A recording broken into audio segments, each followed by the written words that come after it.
안녕하십니까. 즐거운 안식일이 시작되고 있습니다. 이 안식일, 기쁜 안식일입니까? 아멘 소리가 너무 작으십니다. 즐거운 안식일입니까? 네. 정말 기쁜 안식일이 되었으면 좋겠습니다. 오늘하고 내일 설교 시간에 저희가 다룰 말씀은 슬라이드가 이제 너무 많기 때문에 차근차근 공부하는데 2시간이 걸려요. 그래서 제목이 뭐라고 써져 있습니까? 네, 이삭의 결혼식과 하늘 지성소에서 또 결혼식이 있거든요. 혼인식. 그것과 이제 연관된 평행성에 대해서 말씀을 드리려고 합니다. 이 시간 이 주 본문이 나오는 장은 창세기 24장입니다. 창세기 24장에 감춰진 예수님의 혼인식과 셋째 천사의 기별. 그래서 이 창세기 24장에 보면 이삭의 결혼식이 나와요. 거기서 우리는 무엇을 해야 되는 사람들인가, 마지막 때 그 우리의 사명을 가르쳐주는 중요한 기별이 있습니다. 여러분, 하늘 지성소에서 조사심판 후에 여러분께서 예수님과 결혼해야 되는 거 아시죠? 네, 결혼해야 되는 거 아시죠? 다 보겠습니다. 어때요?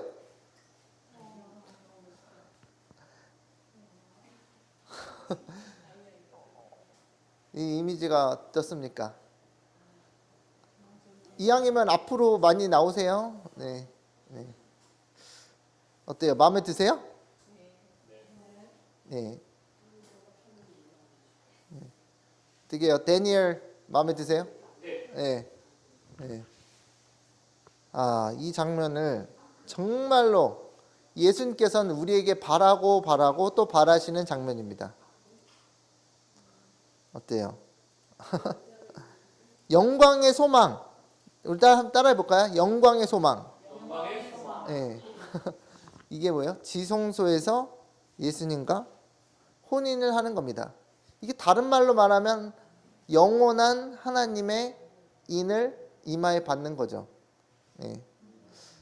이 세상의 것들이 참 뭐해 보여요?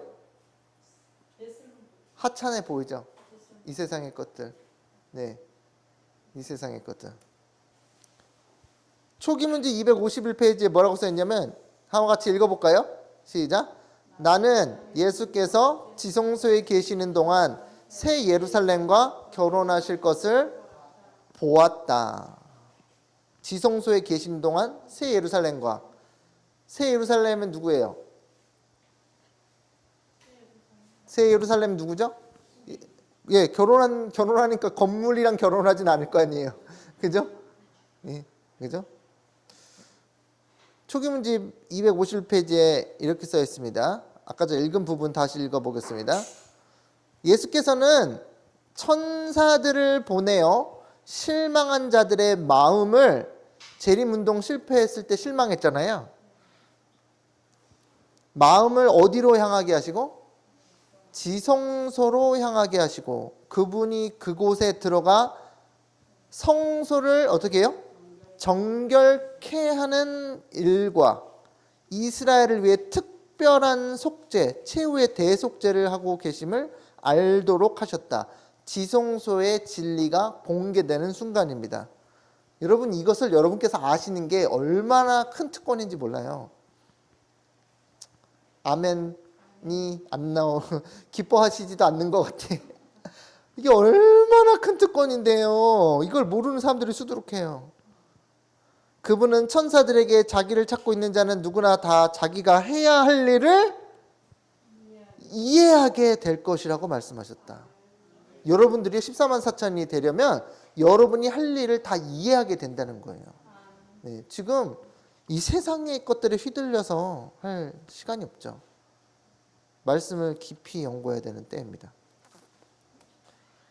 그래서 우리가 처음에 읽었던 그 말씀 나왔죠? 나는 예수께서 지성소에 계시는 동안 새 예루살렘과 결혼하실 것을 보았다. 그 다음에 예수님은 지성소에서의 일을 마치면 왕권을 가지시고 이 세상에 강림하셔서 그분의 재림을 참고 기다린 보배로운 자들을 데려가실 것이다. 아멘. 영광의 소망? 그죠? 영광의 소망이죠. 설명하는 부분입니다. 이게 예언의 신이 아니고 제가 쓴 글이에요. 셋째 천사의 기별은 지성소에서 백성들의 마음의 성소를 정결케 하신다는 기별이다. 다시 읽어볼까요? 시작. 셋째 천사의 기별은 지성소에서 백성들의 마음의 성소를 정결케 하신다는 기별이다. 이게 제가 정리한 거예요. 이 셋째 천사의 기별은 이거에서 어떤 것도 어긋나면 안 돼요. 우리는 자꾸 작은 뿔을 뭐 처리하겠다 그러는데 그것도 처리하실 거예요. 성소를 정결을 통해서 사단의 죄를, 모든 죄를 사단에게다가 다 전가시키죠. 대속죄일날 아사셀 염소에게. 그거 다 하실 일 맞아요. 근데 우리가 집중해야 될 부분은 우리의 마음의 성소가 정결케 되는 것을 바라봐야 됩니다. 이것이 더 중요한 것입니다. 다시 말해서 마음이 하늘 지성소의 봉사로 향하게 하는 하나님의 백성들에게 그리스도의 아름다운 옷을 입히시는 역사가 일어나며 지성소 기별이에요. 그렇죠? 그리스도의 아름다운 의의 옷을 입히시는 역사가 일어나요. 그것을 하실 수 있는 분이 예수님이죠. 그 외에 그분의 정결케 된 백성과의 혼인식이 거행될 것을, 혼인식이 있을 거야. 첫째 천사의 기별이죠. 온 세상에 영원한 복음으로 알려주고 초청하는 기별이다. 그죠? 예수님을 단순히 예수님을 전하는 것 이상으로 예수님과 지금 지성소에서의 봉사를 통해 우리가 예수님과 영원히 혼인 관계에 들어간다는 것을 알려주고 뭐 하는 거예요? 초청. invite이라고 그러잖아요. 영어로. invitation. 초청하는 기별이에요. 그래서 우리는 복음이에요, 아니에요? 영원한 복음. everlasting gospel. everlasting. 영원히 지속되는 복음입니다. 그죠? 그래서 이와 같은 셋째 천사의 기별을 전하며 지성소의 혼인식으로 초청하는 것을 역사적인 비유로 보여주는 것이 바로 창세기 24장에 나타난 이삭의 결혼식 과정입니다. 창세기 24장 이삭의 결혼식 과정이 나타나 있고 우리가 해야 될 일이 무엇인가? 창세기 24장 본문을 좀 읽어 내려가도록 하겠습니다. 여러분께서 24장을 다 안 읽어 오셨을 수 있기 때문에 익히 아시는 이야기지만 다 같이 한번 읽어볼게요. 24장 1절 시작. 아브라함이 나이 많아 연로하니라 주께서 모든 일에서 아브라함에게 복을 주시니 아브라함이 자기 집에서 가장 나이 많은 종 곧 자기의 모든 소유를 관리하던 종에게 이르되 원하건대 내 손을 내 넓적다리 밑에 넣으라 그랬죠. 재밌는 부분이 뭐냐면 이게 이제 추정컨대 엘리에셀이죠. 엘리에셀이 그 아브라함의 그 상속자가 될 뻔했잖아요. 근데 안 됐는데 엘리에셀이 그 가장 신뢰받는 종이었던 게 아브라함의 모든 소유를 관리하던 종이었어요. 아브라함이 이제 나이 많으니까 그거를 다 관리하는데 이게 다 기가 막힙니다. 본문 계속 읽어야죠. 24장 3절 시작하겠습니다. 시작. 내가 너로 하여금 하늘의 하나님이시며 땅의 하나님이신 주를 두고 맹세하게 할 터인즉 너는 나와 함께 거하고 있는 가나안 족속의 딸들 중에서 내 아들을 위하여 아내를 취하지 말고 오직 내 고향 내 친족에게로 가서 내 아들 이삭을 위하여 아내를 취하라 하니. 가나안 족속의 딸은 왜 안 되는 거예요? 이방 여인이고 신앙에 관심이 없는 족속들이에요. 그러니까 이 결혼식 할 때 이거 보면은 어떤 사람과 결혼해야 되는지 그거 나옵니다.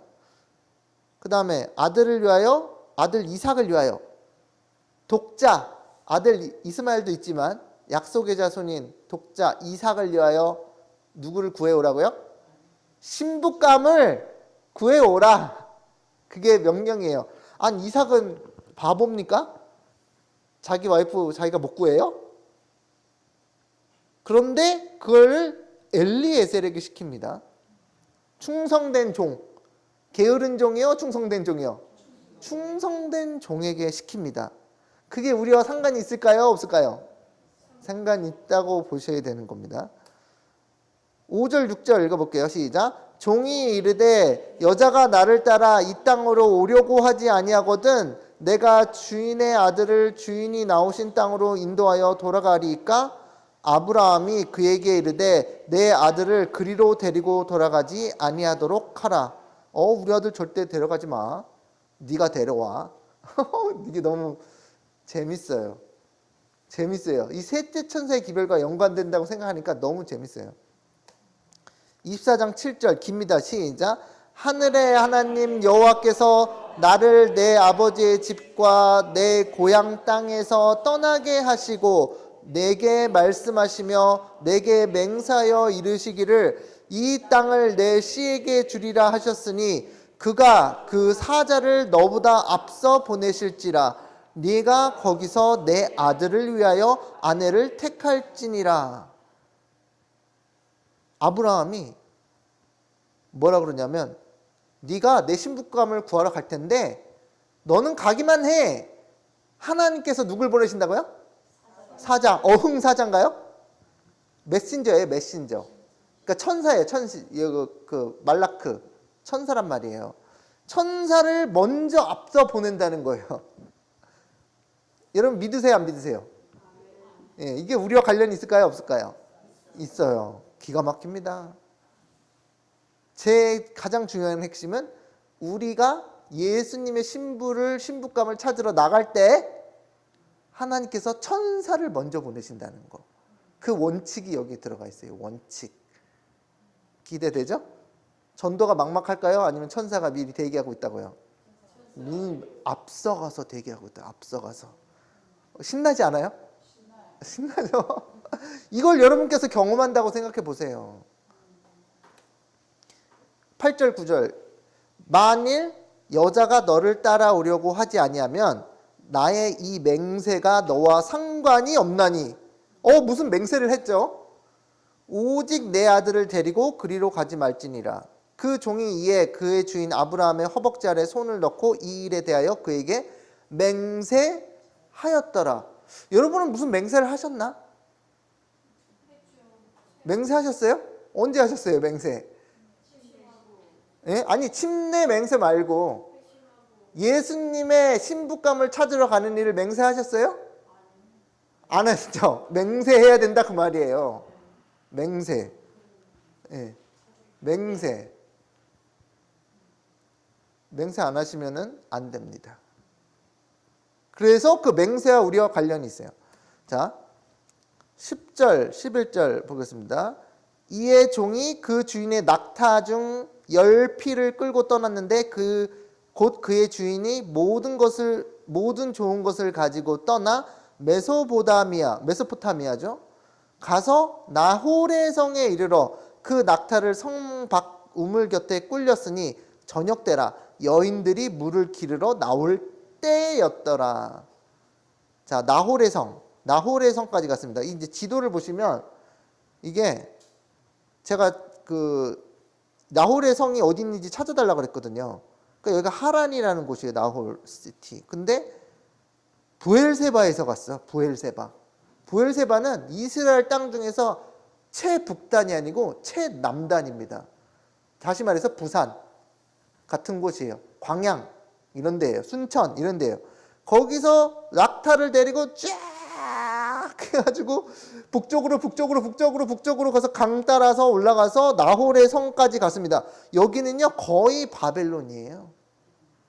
그 아브라함이 어디 출신인지 아시는 분? 갈대아 우르가 여기 있어요. 여기 우르라고 써있죠. 여기 우르. 메소포타미아 지역이고 우르가 남쪽이고 쭉 올라가면 우르에서 나왔잖아요. 그다음 하란에 먼저 장착한 다음에 가나안으로 들어갑니다.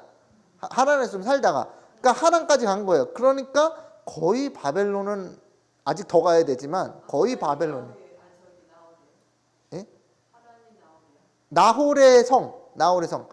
하란도 사람 이름인데 거기 하란이라는 지역이 생겼고 나홀의 성이라는 것은 이 나홀도 이제 사람 이름입니다. 이따가 가족 관계도 이제 보여드리고 멀리 갔죠? 고생이 심하죠? 그래도 가야 돼요, 안 가야 돼요? 우리는 바벨론에 있는 교인들에게 가야 돼요, 안 가야 돼요? 어쩜 이렇게 비슷하지? 12절 13절 그가 이르되 우리 주인 아브라함의 하나님 여호와여 원하건대 오늘 나에게 이거 같이 읽어야 되겠다. 그죠? 12절 시작. 그가 이르되 우리 주인 아브라함의 하나님 여호와여 원하건대 오늘 나에게 순조롭게 만나게 하사 내 주인 아브라함에게 은혜를 베푸시옵소서. 그랬죠? 나에게 순조롭게 누굴 만나게 하사? 아브라함의 아들, 독자 아들의 신부감을 어떻게 해요? 순조롭게 만나게 하사. 그럼 여러분은 어떻게 기도해야 돼요? 예수님의 신부감을 어떻게? 순조롭게 만나게 하사. 그렇게 기도해야 된다는 거예요. 놀랍지 않아요? 놀랍죠? 성중의 딸들이 물 기르러 나오겠사오니 내가 우물 곁에 서 있다가 이 중요합니다. 우리가 뭘 해야 될지를 가르쳐 주잖아요. 우물 곁에 서 있다가 14절 한 소녀에게 이르기를 청하건대 너는 물동이를 기울여 나로 마시게 하라 하리니 그의 대답이 마시라 내가 당신의 낙타에게도 마시게 하리라 하면 그는 주께서 주의 종 이삭을 위하여 정하신 자라 이로 말미암아 주께서 내 주인에게 은혜 베푸심을 내가 알겠나이다. 그랬습니다. 지금 벌써 이게 누구의 지혜일까요? 엘리에셀의 지혜일까요? 누구의 지혜일까요? 하나님의 지혜가 들어간 겁니다.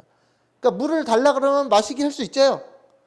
그런데 그 사람이 부탁도 안 했는데 낙타를 10마리나 데려오셨네요. 낙타에게도 제가 물을 마시게 하겠습니다. 이게 보통 사람이에요? 뭐요? 자, 리브가가 나오잖아요, 이제. 자, 리브가의 성품을 정리해 주시면 됩니다. 자, 15절. 말을 마치기도 전에 리브가가 물동이를 영어로는 레베카입니다. 레베카라는 이름 들어보셨어요? 레베카인데 우리나라 말로는 리브가라 그랬습니다. 물동이를 어깨에 메고 나오니 그는 아브라함의 동생 나홀의 아내 밀가의 아들 부두엘의 소생이다. 헷갈려. 이게 저한테 엄청 헷갈려요. 이게 어쨌든 아브라함의 동생의 나홀인데 동생이 나홀의 아내가 밀가고 밀가가 아들을 낳는데 부두엘이야. 부두엘의 딸이 리브가다. 그 얘기입니다. 어쨌든 친척 관계다. 그 소녀는 보기에 심히 아립답고 지금까지 남자가 가까이 하지 아니한 처녀더라. 그가 우물로 내려가서 물을 그 동이에 채워가지고 올라오는지라.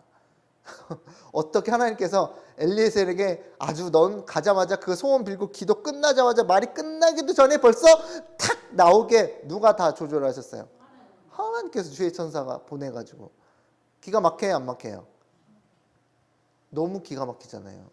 이러한 섭리를 경험하는 것이 얼마나 중요합니까? 17절 종이 마주 달려가서 이르되 청하건대 네 물동이의 물을 내게 조금 마시게 하라.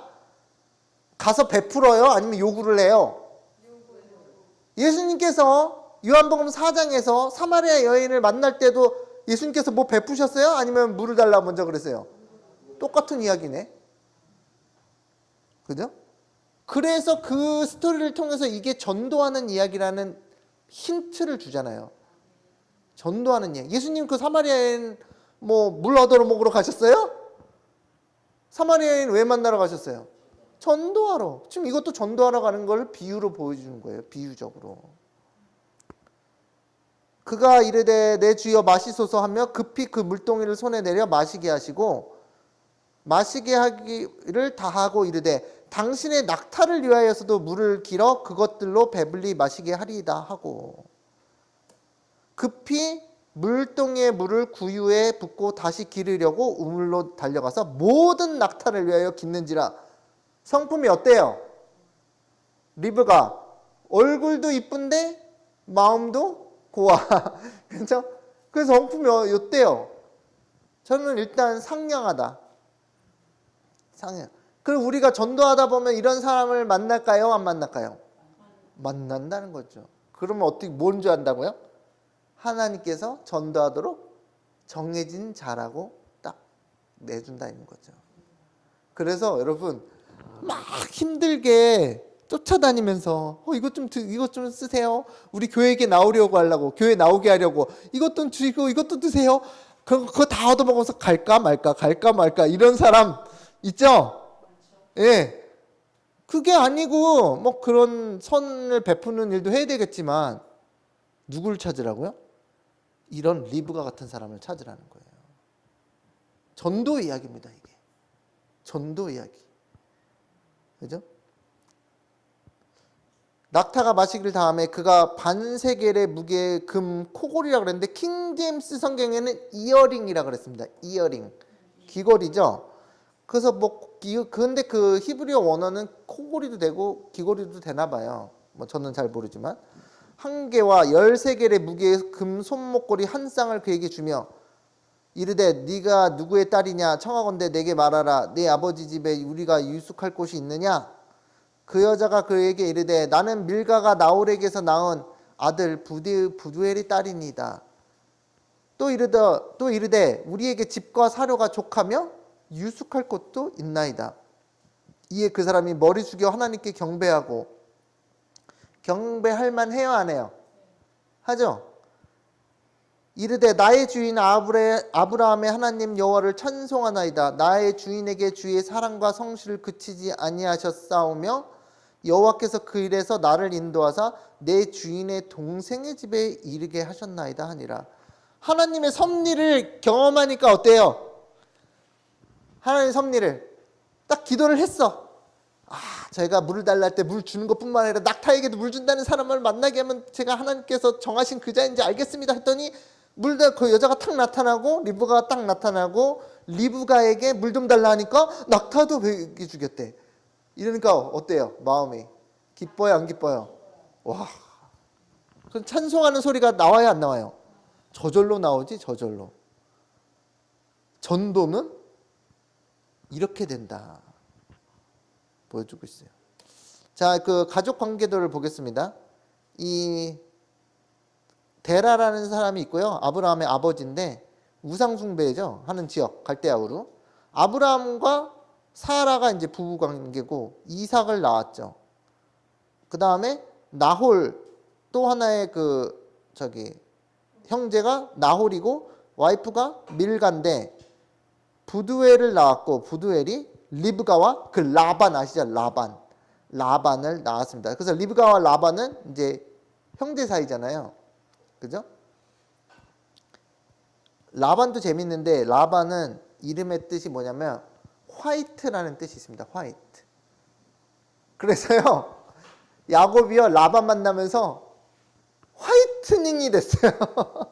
이게 뭐냐면 화이트가 흰색이란 뜻이에요. 흰색. 라반을 만나서 고생만 죽어라고 했죠. 그게 그 야곱을 하얗게 만드는 그런 고난이었어요. 고난. 예, 라반. 그 얘기는 지금 오늘 할 얘기는 아닌데 라반 만나서 아주 잘 만났죠. 아주 죽어라고 고생했어요 안 했어요?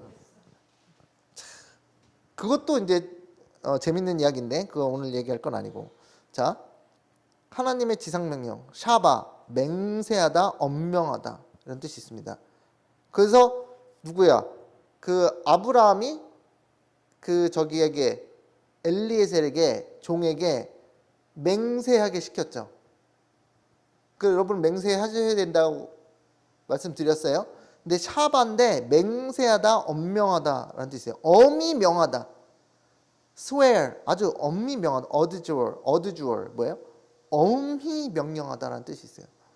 그런데 디모데후서 4장 1절을 보니까 디모데후서 4장 1절을 보니까 같이 읽어볼까요? 1절 2절 시작. 하나님 앞과 살아있는 자와 죽은 자를 심판하실 그리스도 예수 앞에서 그가 나타나실 것과 그의 나라를 두고 엄히 명하노니 너는 말씀을 전파하라. 때를 얻든지 못 얻든지 항상 힘쓰라. 범사에 오래 참음과 가르침으로 경책하며 경계하며 권하라.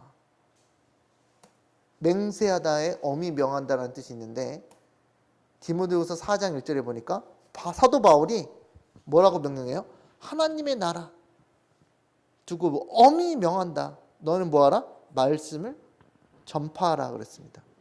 말씀을 전파하시겠습니까? 두 명만 말씀하셨는데요. 말씀을 전파하시겠습니까? 네.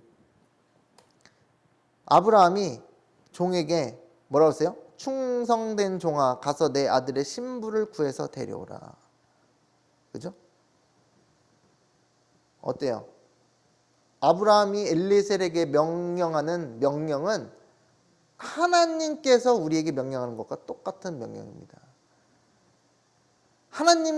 아브라함의 아들은 이삭이고 하나님의 아들은 누구예요? 예수님의 신부감을 뭐하라고요? 구해오라. 약간 주인공병에 걸리면 예수님 신부는 난데 그럴 수 있죠. 예수님 신부는 난데 무슨 신부감을 또 구해요? 그럴 수 있죠. 근데 우리가 겸손하게 이 부분은 전도와 관련된 거니까 예수님의 신부감을 구하러 나가야 된다는 거예요. 창세기 24장 40절 주인이 내게 이르되 내가 섬기는 여호와께서 그의 천사를 너와 함께 보내어 내게 평탄한 길을 주시리니 너는 내 족속 중 내 아버지 집에서 내 아들을 위하여 아내를 택할 것이니라 그랬습니다. 아내를 택할 것이니라. 자, 다시 말해서 비유입니다. 이 창세기 24장은 뭐라고요? 비유적으로 풀이가 가능해요. 그래서 하나님 아버지께서 아들 예수 그리스도를 위해 정결한 신부를 모으시려고 충성된 종들, 기별자들을 이 땅에 보내시는 거예요. 맞죠? 근데 창세기의 역사는 나이 많은 아브라함이 독생자 이삭의 아내를 구하기 위해 가장 신뢰하는 종을 고향으로 보낸다는 거예요. 가장 뭐하는? 신뢰하는. 예수님께서 여러분을 신뢰하실까요? 가장 어떤 예수님께서 하나님께서 누굴 가장 신뢰할까요? 네. 교회 다니면서 전도 안 하는 사람들 많죠? 충성된 종이에요? 그죠? 자, 하나님의 지상 명령의 비유. 첫째, 열국의 아버지라고 불리우는 믿음의 조상 아브라함은 이 이야기 속에서 하나님 아버지를 표상하고 있다. 그래서 마치 하나님 아버지께서 그분의 독생자 아들이신 예수님에게 이 땅의 백성들, 즉 나라를 주시려는 것처럼 아브라함도 그의 독생자 아들에게 아내를 구해주려는 것이다. 그렇죠? 맞나요? 예수님께서 하늘 지성소에서 누구랑 결혼하실 것이다? 예루살렘과 새 예루살렘과 결혼하실 것이다. 나와 있죠? 그러니까 하나님 아버지도 지금 예수님 독생자 아들에게 신부감을 구해주는 거잖아요. 근데 이 창세기 24장에서도 아브라함이 자기 독자 아들 이삭을 위해서 신부감을 구하는 장면이잖아요. 맞나요? 예. 그 창세기 24장에 이게 우리의 그 지상명령이 들어가 있다니까요. 지상명령. 둘째, 아브라함의 독생자 아들인 이삭은 하나님 아버지의 아들 예수 그리스도를 표상하고 있다. 일찍이 이삭은 하나님의 명령으로 이삭을 잡아 번제로 바치라는 명령을 들은 아버지 아브라함에게 거절을 하지 않고 자신도 그에 대해 동의하며 자신을 번제로 바치는 것을 결심하였다. 맞나요? 아브라함이 모리아산으로 데려갔는데 계속 뭐라 그래요? 아버지, 땔감은 있는데 번제할 양은 어디 있습니까? 계속 물어봤잖아요. 이상하다. 아버지가 이런 걸 미스할 분이 아니신데. 근데 올라가가지고 얘기해야 하네요. 하나님께서 너를 바치라고 명령하셨다 하니까 이삭이 아버지, are you crazy? 이랬어요. 아버지 미치셨어요? 도망갔어요? 아니, 자발적으로 자기가 희생하겠다고 묶였어요. 그죠? 그러니까 예수님도 이 땅에 오실 때 자발적으로 오셨나요? 강제로 오셨나요? 자발적으로. 너무 똑같잖아요. 기가 막히지 않나요? 기가 막힙니다. 이삭, 그리스도. 자발적 희생과 완전한 순종. 여러분 지금 요즘 세상에 뭐 그렇게 명령하시진 않겠지만 요즘 세상에 아들을 바치라 그러면서 바치는데 순종하는데 아들도 내 아버지 하나님을 위해서라면 저도 희생하겠습니다. 저를 죽이세요. 할 사람이 어디 있어요? 완전한 순종. 기가 막히죠. 근데 예수님도 평화의 의논을 통해서 예수님께서 자발적으로 우리를 위해서 뭐 하시겠다고요? 죽으시겠다고 선언하셨습니다. 그죠? 칼로 딱 찌르는 때 아브라함아 아브라함아 멈춰라. 그죠? 멈춰라. 네, 멈춰라. 아브라함은 거의 아들 이삭을 죽이는 데까지 가긴 갔어요. 그죠? 그런데 하나님께서 멈추시고 그 팔을 멈추셨는데 그 대신 누가 들어갔죠? 거기? 어린 양. 준비된 어린 양. 여호와 이레. 그때 하나님은 하나님의 아들을 치시는 데 있어서 멈춰라 할 사람이 없었어요. 멈춰라. 됐다. 이제 멈춰라 할 사람이 없었어요. 그러니까 우리가 그 사랑을 이해할 수 있냐. 예. 이 아들 안 죽으니까 아브라함 기뻐했잖아요. 기뻐했을 거 아니에요?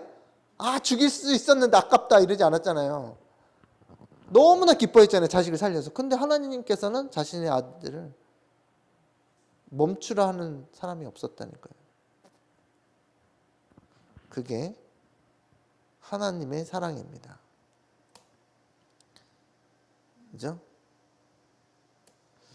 셋째, 자기의 모든 소유를 관리하던 종은 엘리에셀이라고 보는데 아브라함은 이삭을 낳기 전에 하나님 앞에서 엘리에셀이 자신의 상속자가 될 것을 말을 한 적이 있다. 그래서 아브라함은 그가 가장 신뢰하는 종에게 아들의 혼인 문제를 맡겼을 것이다. 그러면 이 종은 누구를 표상하는가?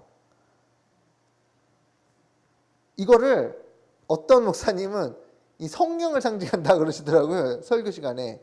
저랑 비슷한 게 이거 설교를 하셨는데, 근데 이거는 엘리에셀은 누구예요? 저와 여러분입니다. 저와 여러분. 우리가 신부가 되는 것도 맞아요. 근데 우리가 이제 전도하는 측면에서, 전도하는 측면에서. 그래서 예수님께서 우리에게 명령하셨어요, 안 하셨어요? 하늘과 땅의 모든 권세를 내게 주면서 뭐예요? 가서 제자 삼으라. 나의 길을 가르치라. 그러셨잖아요.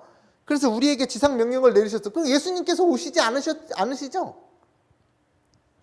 그렇잖아요. 예수님 하늘 성소에서 지성소에서 우리 이쪽으로 오시지 신부감을 데리러 직접 오시지 않으잖아요. 그런데 우리한테 명령하시잖아요. 그러면서 내가 성령으로 너희와 세상 끝날까지 함께 할 것이다. 직접 오시지 않죠. 근데 여기서 아까 전에 읽어보셨는데 기억나세요? 내 아들은 데려가지 말라 그랬잖아요. 저는 소름이 돋았는데 아들을 데려가지 말라 그랬어요. 절대로. 신기하지 않아요? 네. 이삭이 자기가 바보가 아닌데 자기 신부감 자기가 충분히 구할 수 있어요? 없어요? 근데 무조건 종을 보낸다니까. 그리고 아들 절대 데려가지 마. 다 이유가 있어요? 없어요? 이유가 있는 거예요. 기가 막힙니다. 이 종은 누구를 표상하는가? 이 종은 영원한 복음, 새 천세기별을 미리 받은 하나님의 충실한 백성들을 표상한다. 제가 쓴 글이에요. 마태복음 25장 20절부터 보면 주인이 재화를 받아서 관리하는 충성된 종에 대한 비유가 나옵니다. 볼까요? 마태복음 25장 20절 5달란트를 받았던 자는 5달란트를 더 가지고 와서 이르되 주인이여 내게 5달란트를 주셨는데 보소서 내가 또 5달란트를 남겼나이다. 이게 지금 주식 투자하는 얘기입니까? 아니죠. 이게 전도에 관한 얘기예요. 전도에 관한 얘기. 제가 잘못 알고 있나요? 전도에 관한 얘기예요. 21절에 그 주인이 이르되 잘하였도다 착하고 충성된 종아 네가 적은 일에 충성하였음에 내가 많은 것을 내게 맡기리니 내 주인의 즐거움에 참여할지어다 하고. 그렇죠? 위에 말씀을 보면 하나님께서 맡겨주신 달란트로 더 많은 달란트를 남기는 하나님의 충성된 기별자를 가리키는 것을 볼 수 있다. 즉 마지막 때 하나님으로부터 특별하게 큰 보화, 5달란트를 받았다는 얘기는 우리의 달란트를, 우리 재능이 있지, 그것도 맞는 말인데 5달란트가 일단 재화잖아요. 재화, 머니, 돈이잖아요. 그런데 그 보화가 세천사 기별이라는 거예요. 세천사 기별이라는 거예요. 세천사 기별이 가치가 있어요, 없어요? 어마어마한 가치죠. 근데 그 큰 보화와 재물을 우리에게 맡기셨다라는 거예요. 위탁하셨다. 커미션.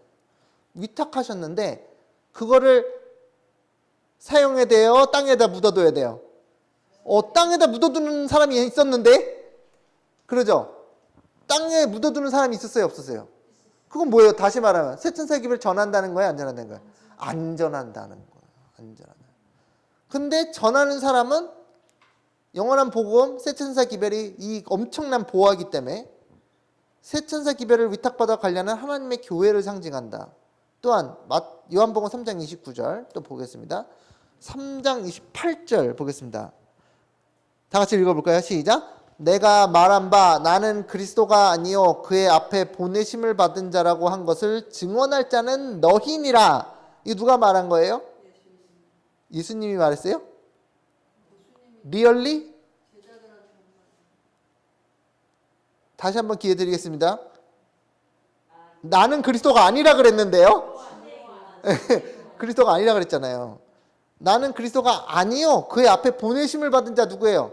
침례요한이라 할 것은 증언할 자는 너희니라. 이게 무슨 상황이냐면 침례요한이 제자들이 많았어요. 사람들이 많았어요. 광야에 외치는 자의 소리. 그런데 예수님을 소개시키고 나서 사람들이 다 어디로 가요?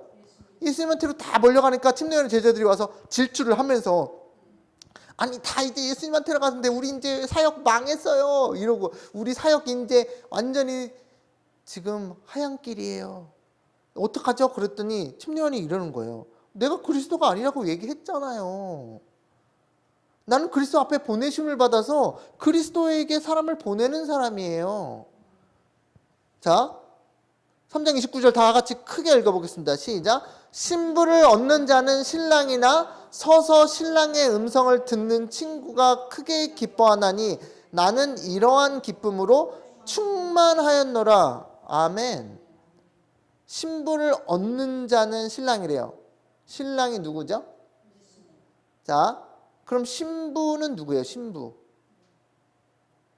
신부는 이 이야기에서, 이 스토리에서 신부는 누구예요? 이게 조금 어려운 질문인가 봐. 누구예요, 신부? 여기 스토리에서, 이 스토리에서. 이 스토리에서, 우리 이 스토리, 이 3장 29절에서, 여기에서. 지금 어떤 일이 벌어졌어요? 침례요한이 사람들을 많이 따랐죠. 근데 그 사람들이 전부 많이 따른 사람이 누구한테 갔어요? 예수님한테. 그 신부 누구예요? 그렇죠. 침례요한이 관리를 열심히 하고 있다가 다 시집 보내버렸어. 누구한테? 예수님한테. 그 신부 누구예요? 예수님을 따라서 가는 사람들. 그런데 이 사람이 뭐라면 다른 제자들은 질투나가지고 야 우리 사역이 다 저기한테 뺏겼어. 우리 이제 어떻게 그러는데 침례요한이 정확한 진리를 얘기하잖아요. 신부를 얻는 자는 신랑 예수님이다. 우리한테 따라온 자들은 우리가 지금 사역 키워가지고 우리가 지금 잘해보자 그런 게 아니야. 신랑한테 보내는 게 우리가 할 일이야. 엘리에셀이 뭐하러 갔다고요? 신부감을 구해서 자기가 신부 삼으려고요? No. 누구한테? 주인의 아들에게 바치려고 갔다니까요. 지금 상황이 똑같아요? 안 똑같아요? 똑같죠. 그렇다고 우리가 신부가 아니란 얘기는 아니니까 오해하지 마시고. 그죠? 예수님 앞에 보내심을 받은 자 침례요한이 얼마나 영광스러운지 아시죠? 그게 우리의 저거란 말이에요. 우리의.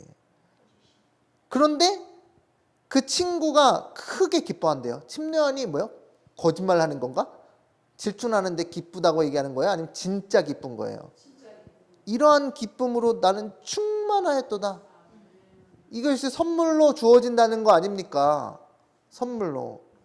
그래서 우리가 지금 열심히 해야 되는 건 뭐예요? 예수님의 신부감을 찾아서 계속 예수님한테 보내야 되는 게 충성된 종의 역할이라는 거예요. 역할. 이러실 거예요? 내가 신부니까 다른 사람 오면 안 돼. 이러실 거예요? 참 기가 막힙니다. 신부를 얻는 자는 신랑이나 서서 신랑의 음성 등을 듣는 친구가 크게 기뻐하나니 나는 이러한 기쁨으로 충만하였노라. 이거 실제로 그럽니다. 이거 이 비유를 한 이유가 뭐냐면 우리 저 데니엘 혹시 친구가 결혼한 적 있나요? 남자 친구가 결혼한 적 있나요? 그때 옆에 가면은 질투나요? 아니면 기뻐요? 그죠? 이게 진짜 그래요, 진짜로.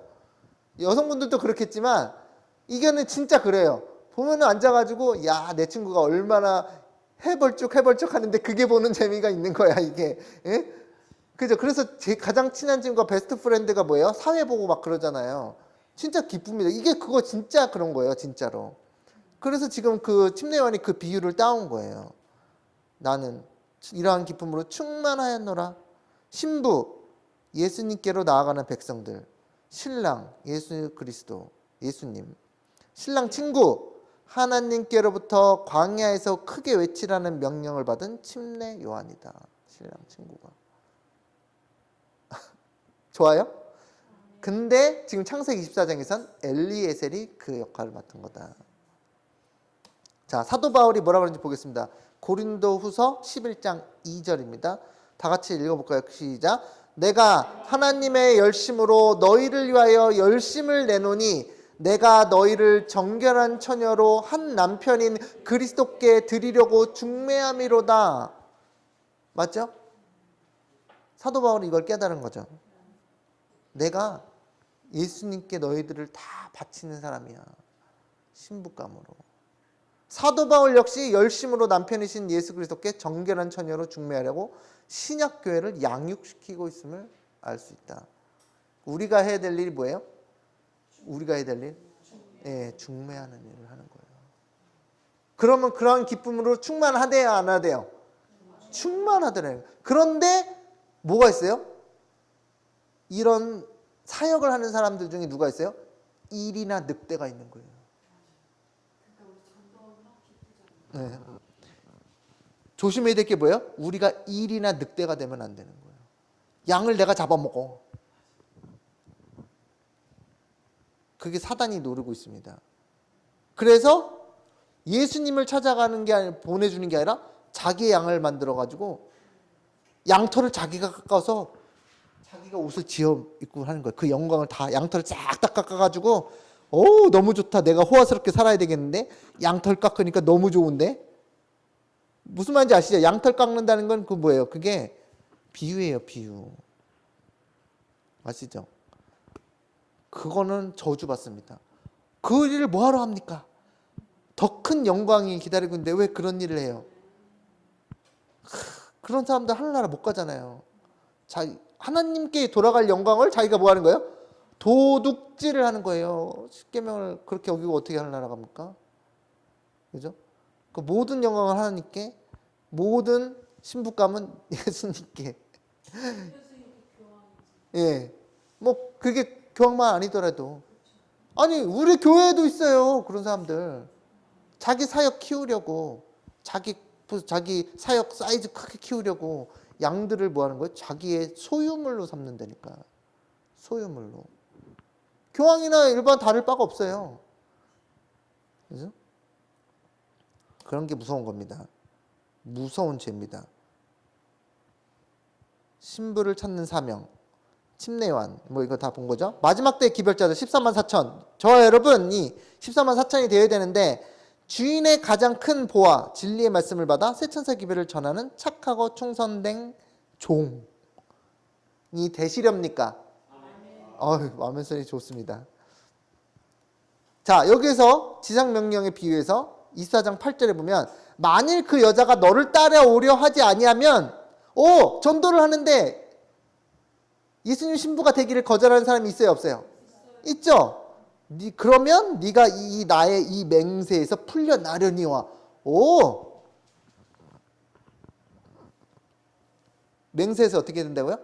풀려나려냐. 맹세. 여러분 다 맹세를 하셔야 돼. 맹세 언제 하실 거예요? 예? 하나님 아버지와 맹세 언제 하실 거예요? 제 맹세합니다. 예수님에게 신부감을 찾으러 나가기로 맹세합니다. 맹세를 해야 돼. 그리고 맹세를 가지고 나가서 만약 전했는데 그 여자가 안 따라오면 그래 너 그 맹세에서 풀려나는 거야. 이게 이렇게 되는 거예요. 여러분 이렇게 생각해 본 적 없죠? 없죠. 그럼 오늘 되게 새로운 거 배우는 거 아니에요? 네. 네. 네. 네. 아니 저도 그렇고 다 교인분들 뭐냐면 전도하면 좋고 아니면 말고 이런 식이야. 그런데 우리는 다 뭐 해야 된다? 맹세를 해야 된다. 여러분 오늘 처음 들으셨죠 얘기? 저도 이번에 처음 깨달았어요. 이번에 말씀 주면서 처음 깨달았어요. 맹세를 해야 돼. 우리 모두 맹세합시다. 맹세를 해야 돼요. 그러면서 맹세에서 풀려날 수도 있고 맹세 못 풀려날 수도 있어요. 여러분 그게 심각한 적이 들어가는 겁니다. 이제 맹세에서 못 풀려나요. 저 이거 깜짝 놀랐는데? 이러네? 여자가 너를 따라오려 하지 아니하면 맹세에서 풀려나는 거야.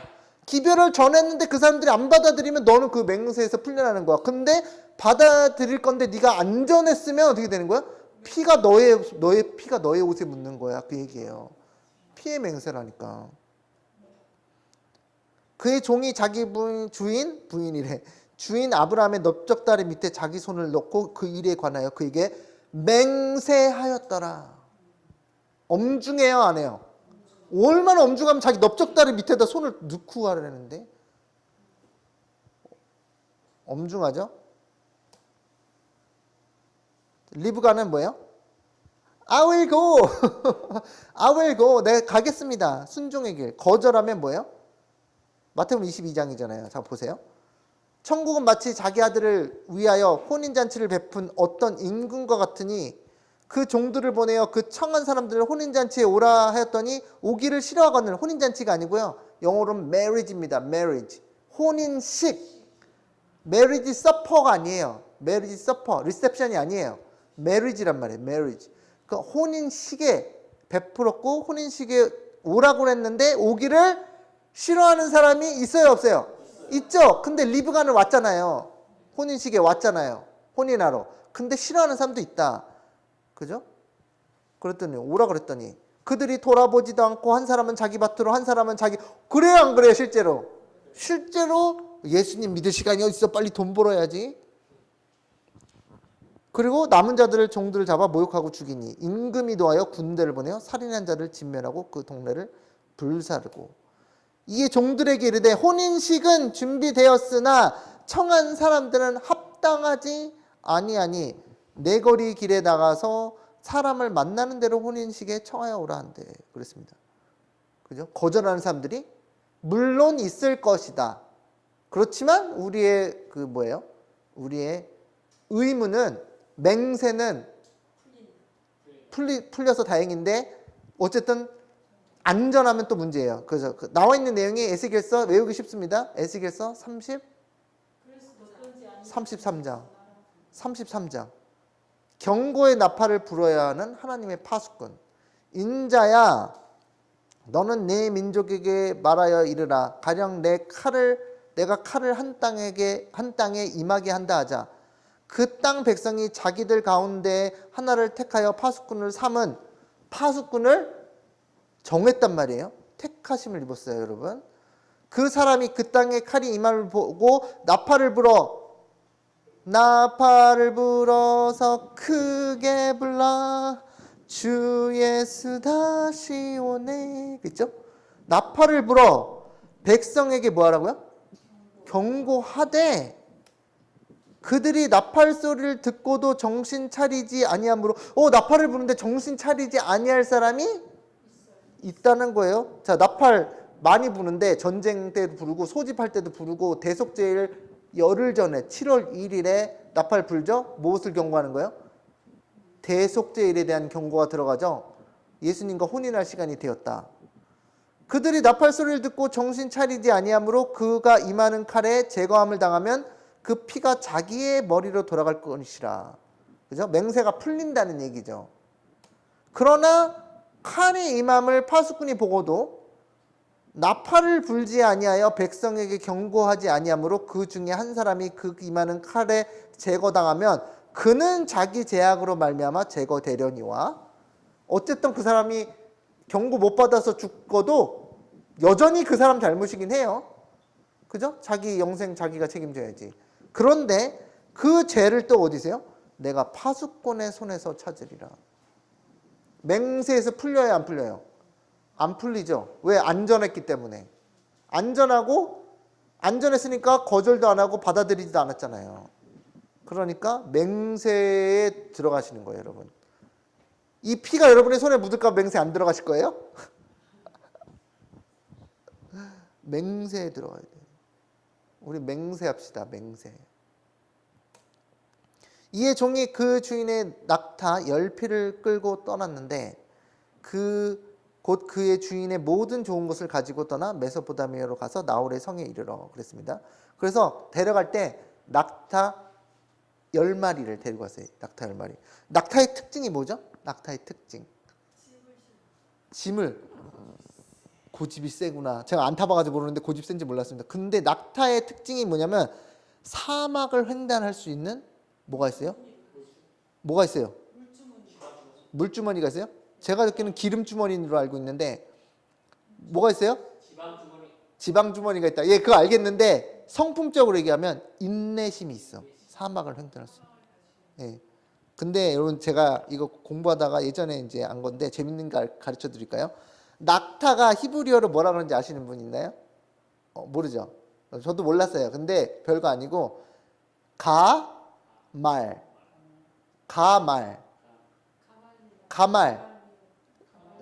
예. 뭔가 좀 이제 딱 오셨죠? 가말이란 뜻이 낙타란 뜻입니다.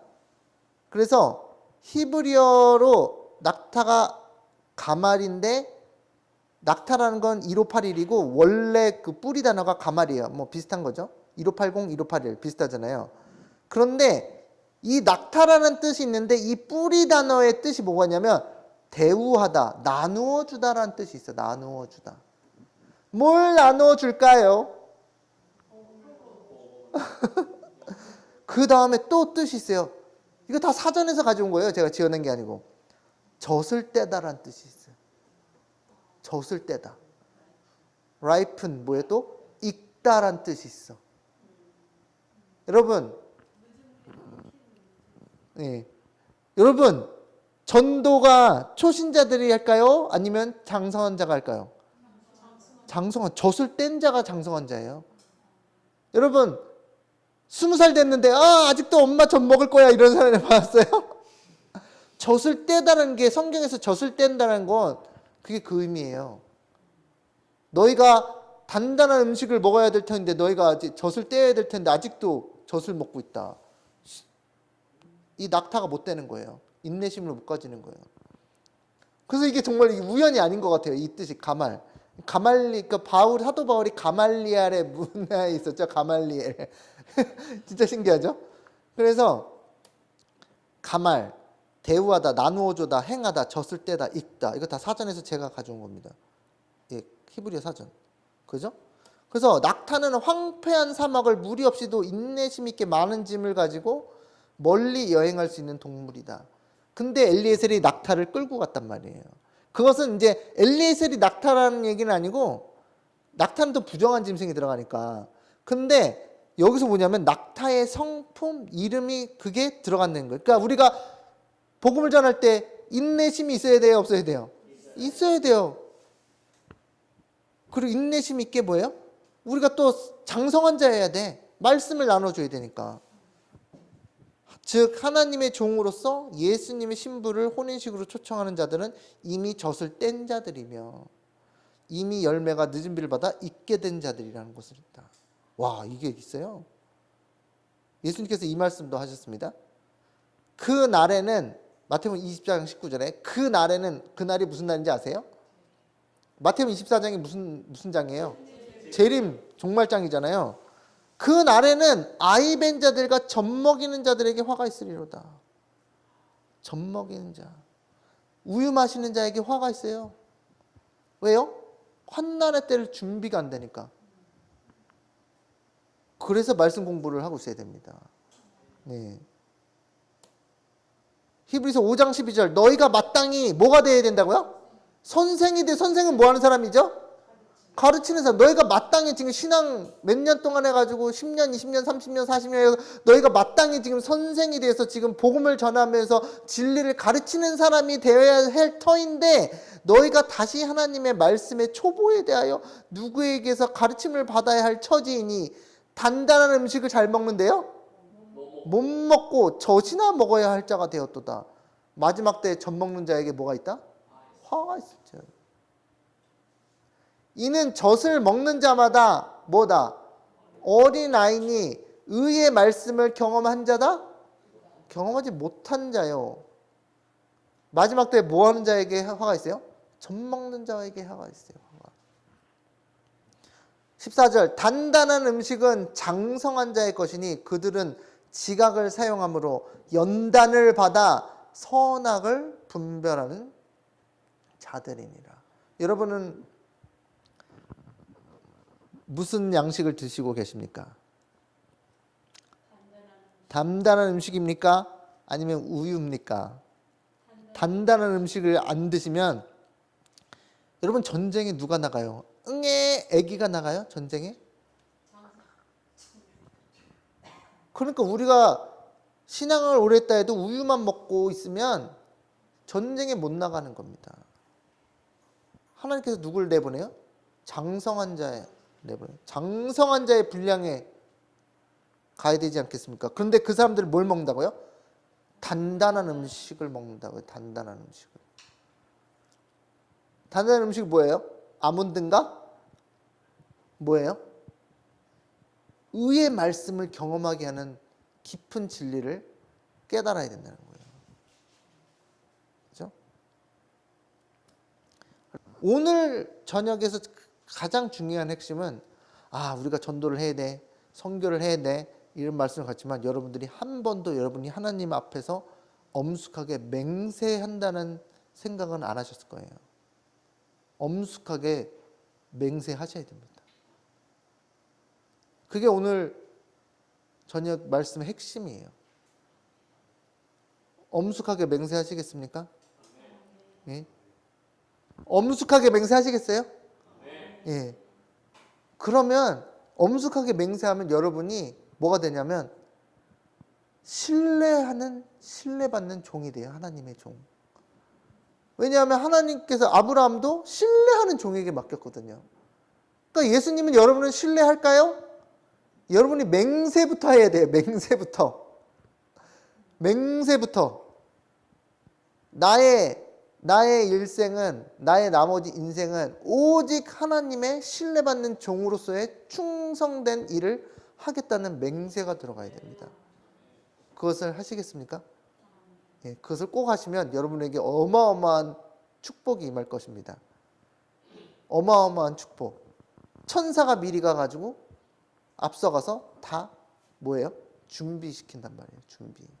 그래서 오늘 정말 창세기 24장 말씀 봤는데 하나님 아버지께 우리가 지금 하나님 아버지께 엄숙하게 맹세할 수 있는 특권을 주신 하나님께 감사드리며 진짜 맹세해서 하나님의 신뢰받는 종이 되시는 영광을 누리시기는 저 여러분 되시기 바라면서 말씀 마치겠습니다. 네.